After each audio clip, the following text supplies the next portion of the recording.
इस वक्त एक बड़ी खबर आ रही है जर्मनी के म्यूनिख से। आपको बता दें कि यूक्रेन के राष्ट्रपति ज़ेलेंस्की और अमेरिकी उपराष्ट्रपति के बीच बैठक से पहले म्यूनिख में हादसा हो गया है।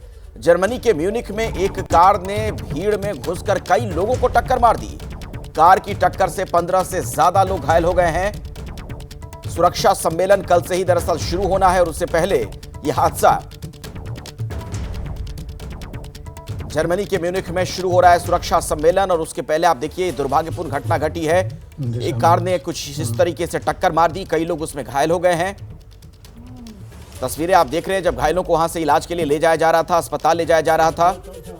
यूक्रेन के राष्ट्रपति ज़ेलेंस्की और अमेरिकी उपराष्ट्रपति के बीच बैठक होनी थी और उससे बिल्कुल पहले यह घटना घटी है। तो ये कार तेज रफ्तार के साथ भीड़ की तरफ घुसी और कई लोग इस हादसे में जख्मी हो गए, चोटिल हो गए। कुछ की हालत गंभीर बनी हुई है। ये वीडियो हम आपको दिखा रहे हैं जब घटना घटी उसके बाद की तस्वीर है। घायलों को आनन फानन में आसपास के अस्पतालों में भर्ती करवाया गया है। तो सुरक्षा सम्मेलन से पहले एक हादसा हो गया है जहां पर लोग खड़े थे, बड़ी संख्या में भीड़ जिधर थी उधर एक कार घुस गई। तेज रफ्तार में थी कार और कई लोग इसमें घायल हो गए हैं।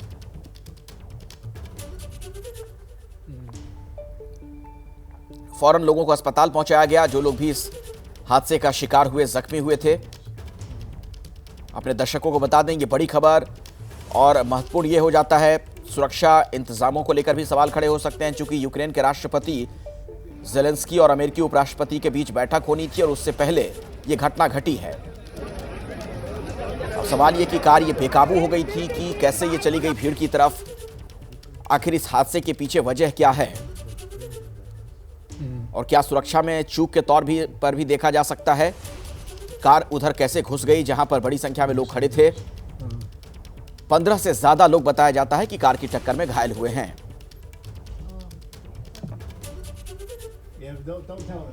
ये तस्वीरें वहां की हम आपको दिखा रहे हैं। जमीन पर पड़े हुए भी कुछ लोग आपको दिख रहे हैं, उन्हें जल्दी से जल्दी स्ट्रेचर पर लादकर हॉस्पिटल पहुंचाया गया है। जितने भी घायल थे जो इस हादसे का शिकार हुए, अब उनका इलाज चल रहा है आसपास के अस्पतालों में। लेकिन जहां पर इतनी बड़ी महत्वपूर्ण बैठक होनी हो वहां पर इस तरह की घटना, जाहिर तौर पर सुरक्षा इंतजाम को लेकर भी गंभीर सवाल खड़े होंगे। कई सवाल हैं, आखिर घटना के पीछे वजह क्या रही। क्या ये कार बेकाबू हो गई थी, जो कार चला रहा था क्या उसने नियंत्रण खो दिया, कोई तकनीकी खामी थी, आखिर कैसे भीड़ की तरफ ये कार घुस गई। तो दो अलग अलग तस्वीरें, ये देखिए सुरक्षा सम्मेलन वहां पर होना है, बहुत ही महत्वपूर्ण बैठक है, बहुत ही अहम लोग, महत्वपूर्ण लोग वहां पर शामिल होने वाले हैं इस बैठक में और उसके पहले ही ये दुर्घटना, 15 लोग इसमें जख्मी हुए हैं। हम आपको घटनास्थल की तस्वीरें दिखा रहे हैं जहां पर आप देख पा रहे होंगे बड़ी संख्या में वहां पर पुलिसकर्मी नजर आ रहे हैं, कुछ एम्बुलेंस लगी हुई हैं। जैसे ही ये दुर्घटना हुई तुरंत पुलिस को इसकी जानकारी दी गई, फौरन एम्बुलेंस मौके पर पहुंची और जो घायल थे उन्हें वहां से ले जाया गया है इलाज के लिए। मेरे साथ जगविंदर पटियाल मेरे सहयोगी जुड़ रहे इसी खबर पर। जगविंदर, क्या जानकारी और मिल पा रही है आपको? अखिलेश, देखिए जो सिक्योरिटी मीटिंग जो कॉन्फ्रेंस एक रखा गया था उसमें बड़े लोग आने वाले थे। उसमें अमेरिका के वाइस प्रेसिडेंट आने वाले थे जेडी वांस, और दूसरी तरफ से ज़ेलेंस्की वहां पर आने वाले थे, यूक्रेन के राष्ट्रपति। तो माना ये जा रहा है कि जिस तरह से ये हमला किया गया है वो एक इंटरनेशनल कम्युनिटी को ये संदेश देने की कोशिश की गई है कि जो कुछ गाजा में हो रहा है या जो कुछ इजराइल मिडल ईस्ट में कर रहा है या फिर यूक्रेन और रूस के बीच में जिस तरह से युद्ध के चलते नुकसान हो रहा है, उन तमाम चीजों को देखते हुए बदले की नीयत से कहीं भी कोई कार्रवाई की जा सकती है, पहली बात। दूसरी सबसे महत्वपूर्ण बात यह है कि जिस तरह से डोनाल्ड ट्रंप ने यह फैसला किया है कि वो अब किसी को भी अपने देश में आने वाले को बैठे बिठाए असाइलम नहीं देंगे, इसी तरह से यूरोप में भी असाइलम लेने वालों के इस तरह की घटनाओं को फ्रांस में या फिर जर्मनी में या फिर स्पेन में या फिर स्वीडन में इस तरह की घटनाओं को अंजाम देने की लगातार वारदातें बढ़ रही हैं। तो ये यूरोप में भी अब दबाव बनाया जा रहा है जो विपक्षी पार्टियां हैं कि हर किसी को जहां भी अनरेस्ट होता है उसको आपकर उठाकर किसी खास समुदाय के लोगों को आप जब भी असाइलम देने की कोशिश करेंगे तो इस तरह की घटनाएं बढ़ी होंगी और ये बदले की नीयत से की जाने वाली वेस्ट वर्ल्ड में वो कार्रवाई है जिसको कतई बर्दाश्त नहीं किया जाएगा। तो ये एक घटना जो डोनाल्ड ट्रंप ने अब सख्त फैसले एग्जीक्यूटिव ऑर्डर जारी किए हैं कि किसी भी अवैध प्रवासी को अपने देश में नहीं टिकने देंगे, उसी तरह की घटनाएं यूरोप में हो रही है और वहां पर भी ये दबाव बढ़ रहा है कि इस तरह के असाइलम को रोका जाए, वो सीरिया हो, यूक्रेन हो या फिर अफगानिस्तान से आए हुए लोग हो, इन तमाम को सर्विलेंस में रखा जाए, इनको फ्री के फायदे देकर इस तरह की घटनाओं को बढ़ावा ना दिया जाए, इससे ये फितरत बढ़ रही है। तो ये घटना वाकई चौंकाने वाली है और जिस तरह से सिक्योरिटी कॉन्फ्रेंस से पहले ये हमला हुआ है उसे देखते हुए जाहिर सी बात है कि कल तक यानी अगले 24 घंटों में वेस्ट वर्ल्ड की तीखी प्रतिक्रिया असाइलम को लेकर या इन घटनाओं को लेकर होगी। मतलब बिल्कुल ये टारगेटेड अटैक है जगविंदर, आप बता रहे हैं कि ये बदले की भावना के तहत की गई कार्रवाई है, कोई कार अनियंत्रित होकर बेकाबू होकर भीड़ की तरफ नहीं गई है, टारगेटेड अटैक है ये। थोड़े दिन पहले इस तरह की घटना होकर हटी है ना, जर्मनी में ही होकर हटी है, ये कोई पहली घटना नहीं है। गाड़ी से हमला या चाकू लेकर भीड़ भाड़ वाली जगहों पर जाकर हमला करना, इसको लेकर जर्मनी में काफी अनरेस्ट है। जो लोकल लोग वहाँ के हैं पिछले 6-8 महीने से इस बात का विरोध कर रहे हैं, वहाँ की सरकार पर भी इस बात का दबाव है और वहाँ जिस तरह से अभी बहुमत खो बैठी है वहाँ की मौजूदा सरकार और अब दोबारा वहाँ पर चुनाव होने वाले हैं और वहाँ नई सरकार का गठन होगा, उसका सबसे बड़ा एजेंडा है ये कि अपने लोकल लोगों को आप कैसे सुरक्षित रखोगे। जर्मन से बार बार कह रहे हैं कि असाइलम देना अगर गलत नहीं है तो उनकी सुरक्षा देना किसकी गारंटी है। ये माहौल अमेरिका से लेकर यूरोप तक सब जगह बन रहा है और इस तरह की घटनाएं अगर पिछले हम 1-1.5 साल में देखें, जब से गाजा या यूक्रेन युद्ध चल रहा है, ये घटनाएं वेस्ट वर्ल्ड में लगातार बढ़ी। जगविंदर, आप कई युद्धग्रस्त क्षेत्रों में जा चुके हैं, वहां से आप रिपोर्ट करते हैं, ग्राउंड जीरो पर पहुंचकर दर्शकों तक हर खबर पहुंचाते हैं। ये क्या माना जाए कि एक नया तरीका अब देखने को मिल रहा है कि इस तरीके से हमला कर दो, चूंकि सुरक्षा इंतजामात अब दुनिया के इन देशों में बहुत ज्यादा चाक चौबंद होने लगे हैं, तो कोई और तरीका और कोई जरिया नजर नहीं आता है, तो इस तरीके से अटैक करते हैं। देखिए, हथियार लेकर हमला करना इन देशों में काफी मुश्किल है। अमेरिका में जो अमेरिकन है वो तो हथियार रख सकते हैं, लेकिन बाहर से आए हुए लोगों को इतनी आसानी से हथियार नहीं दिया जाता है।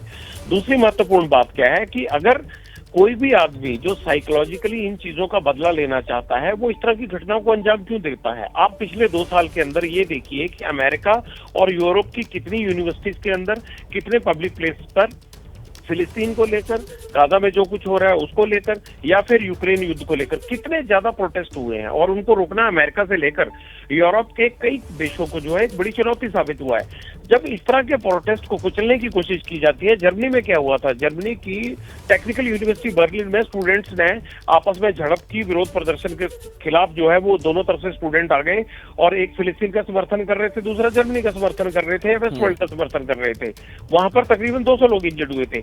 स्टूडेंट्स जब इस तरह की हरकतें यूनिवर्सिटीज में शुरू करते हैं और उनको कुचलने की कोशिश की जाती है, अमेरिका में भी ये हुआ, जर्मनी में भी हुआ, तो फिर इस तरह की घटनाएं जो साइकोलॉजिकल मास्टरमाइंड होते हैं या जो जिनकी बुद्धि में ये बात घुस जाती है कि ये नुकसान पहुंचाए बिना वेस्ट वर्ल्ड का ध्यान इन घटनाओं की तरफ या जो कुछ गाजा में हो रहा है या जो कुछ यूक्रेन में हो रहा है, फिलिस्तीन में हो रहा है, उसकी तरफ नहीं खींच पाएंगे, तो वो इस तरह की घटनाओं को अंजाम देते हैं। और फिर चाहे वो मीडिया ट्रायल होता है, मीडिया में बातें आती हैं या फिर असाइलम का इशू उठता है, तो यूनिवर्सिटी से विरोध प्रदर्शन का जो एक शुरुआत हुई थी अखिलेश, उसका ये अंत होता है कि कोई एक आदमी उठता है और पब्लिक में जाकर वो वहां के लोकल लोगों को मारने की, उनकी जान लेने की कोशिश करता है और फिर ये ध्यान जाता है कि आखिरकार इस आदमी के दिमाग में इसकी मानसिक स्थिति इसलिए खराब हुई कि वो फिलिस्तीन और गाजा में जो कुछ हो रहा था, जो मानवाधिकारों का उल्लंघन हो रहा था, जो इजराइल कर रहा था, जो रूस कर रहा था, उससे उसका वो मेंटली इतना डिस्टर्ब हो गया कि उसने इस घटना को अंजाम दिया। तो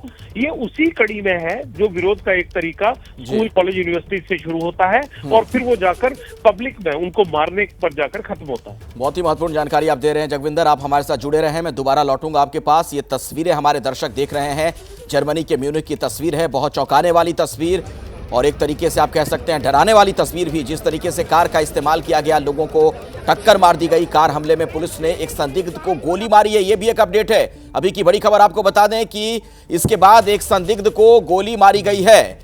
जर्मनी के म्यूनिख की घटना, जहां भीड़ पर कार चढ़ा दी गई, कई लोग इसकी जद में आ गए, कई लोग कुचल गए हैं, कई लोग जख्मी हैं, उन्हें अस्पतालों में भर्ती करवाया गया है। इस बीच कार्रवाई भी की गई है बताया ये जा रहा है कि एक संदिग्ध को गोली मारी गई है। जर्मनी के म्यूनिख में भीड़ पर कार से हमला किया गया है और ऐसे वक्त में जबकि वहां यूक्रेन के राष्ट्रपति ज़ेलेंस्की और अमेरिकी उपराष्ट्रपति के बीच बैठक होनी थी, उससे पहले यह घटना जाहिर तौर पर सुरक्षा इंतजाम को लेकर भी सवाल खड़े होंगे। ये बिल्कुल नए तरीके, अब जिस तरीके से हमला किया जा रहा है बदले की भावना के तहत, कार चढ़ा दी गई कई लोगों पर, तेज रफ्तार में थी कार और बताया जाता है कि 20 के आसपास लोग इसमें घायल हुए हैं। एक संदिग्ध को गोली भी मारी गई है, पुलिस ने कार्रवाई की है। हालांकि कौन है वो शख्स, क्यों उसने ऐसा किया, ये तमाम सवाल अभी बने हुए हैं। मेरे सहयोगी जगविंदर भी लगातार हमारे साथ जुड़े हुए हैं, एक बार फिर से उनके पास में आपको लिए चलता हूं। जगविंदर, जिस तरीके से यह हमला किया गया, ये तो एक तरीके का आत्मघाती हमला ही कहा जाएगा ना, क्योंकि उस शख्स को पता था कि वो मारा जा सकता है या फिर जिस रफ्तार से उसने टक्कर मारी उसकी जान जा सकती है। मैं तो कहूंगा इसे आत्मघाती के साथ साथ सीधा सीधा आतंकी हमला कहना चाहिए। ये पहली बार नहीं हुआ है, ये सुनियोजित तरीके से किया जाता है। और जो मास्टरमाइंड या जो माहौल बनाते हैं कि फला कम्युनिटी के खिलाफ इस तरह से हो रहा है, ये सब उनका प्रोपेगेंडा के तहत भी इन लोगों का ब्रेन वॉश होता है, पहली बात। दूसरी बात क्या है कि ये हमला इसलिए किया गया है कि जब भी कोई साइकोलॉजिकली इस तरह की चीज में अपना ध्यान पूरे वर्ल्ड की तरफ ले जाना चाहता है, तो इस तरह की बड़ी सिक्योरिटी मीटिंग्स को, बड़ी कॉन्फ्रेंसेस को, या दो देशों के बीच में जहां पीस प्रोसेस को आगे बढ़ाने के लिए एक कदम आगे आ रहे हो दो देश, उसको प्रभावित करने की कोशिश की जाती है। ये एक पुरानी मॉडस ऑपरेंडी है कि जब भी पीस टॉक्स होनी है तो कोई इस तरह से अपनी बात को मनवाने के लिए या अपनी ओर ध्यान दिलवाने के लिए, या अगर किसी कोने में इस तरह की घटना हो रही है जिसकी तरफ बड़े देशों का ध्यान नहीं है, उसकी तरफ ध्यान दिलवाने के लिए इस तरह की घटनाओं को अंजाम दिया जाता है। यूक्रेन और इजराइल दोनों को सबसे ज्यादा एड कहां से मिलता है? अमेरिका से मिलता है, वेस्ट वर्ल्ड से मिलता है। यूक्रेन किसके दम पर लड़ाई लड़ रहा है? वो अपनी इकोनॉमी के दम पर लड़ाई थोड़ा लड़ रहा है। रूस भले लड़ रहा होगा क्योंकि उसका बहुत ज्यादा इंपोर्ट एक्सपोर्ट का काम है, लेकिन अगर हम कुछ इलेक्ट्रॉनिक चिप्स को छोड़ दें या जो गाड़ियों में इस्तेमाल होने वाले कुछ इलेक्ट्रॉनिक उपकरणों को छोड़ दें, तो उसके अलावा यूक्रेन में जो है वो कोई इस तरह का बड़ा धंधा नहीं है कि यूक्रेन का बहुत बड़ी इनकम हो। उसको सपोर्ट किसकी है? अमेरिका की सपोर्ट है, जर्मनी की सपोर्ट है, फ्रांस की सपोर्ट है। इन सबको ये दिखाने के लिए कि आपकी सपोर्ट से कितना नुकसान हो रहा है। इजराइल को आप सपोर्ट कर रहे हैं, हथियार दे रहे हैं, तो वो गाजा में, फिलिस्तीन में कितना नुकसान कर रहा है, मिडिल ईस्ट में कितना नुकसान कर रहा है। इन सब चीजों को ध्यान खींचने के लिए, इन सब चीजों को ये दिखाने के लिए कि अगर आप इन देशों को सपोर्ट करेंगे और वो ज्यादती करेंगे दूसरे देशों के साथ, तो इस तरह की घटनाएं बढ़ेंगी। ये लगातार बढ़ी भी हैं। तो ये एक ध्यान खींचने के लिए जो ये ऑर्गेनाइजेशन है, वो देश भी मिडिल ईस्ट में ही मौजूद है, जिनको ये लगता है कि अमेरिका और वेस्ट वर्ल्ड को इस तरह से इन युद्धों में, इन ऑपरेशंस में पैसा झोंकने से रोकने के लिए इन घटनाओं को अंजाम देना होगा। क्योंकि अगर वो डेमोक्रेटिक तरीके से प्रोटेस्ट करते हैं तो लॉ एंड ऑर्डर का हवाला देकर ये देश को चलने लग जाते हैं।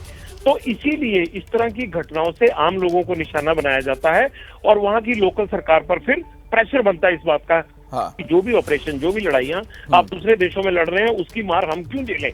तो ये एक मॉडस ऑपरेंडी है बहुत तगड़ी, और ये इसे सीधा सीधा एक आतंकी घटना से जोड़कर ही देखना चाहिए। और ये कोई पहली बार नहीं हुई, यूरोप पूरी तरह से इससे प्रभावित है। बिल्कुल सही आप कह रहे हैं जगविंदर। और देखिए, पूरी अंतर्राष्ट्रीय मीडिया का ध्यान भी एक तरीके से खींचा गया इस घटना के जरिए।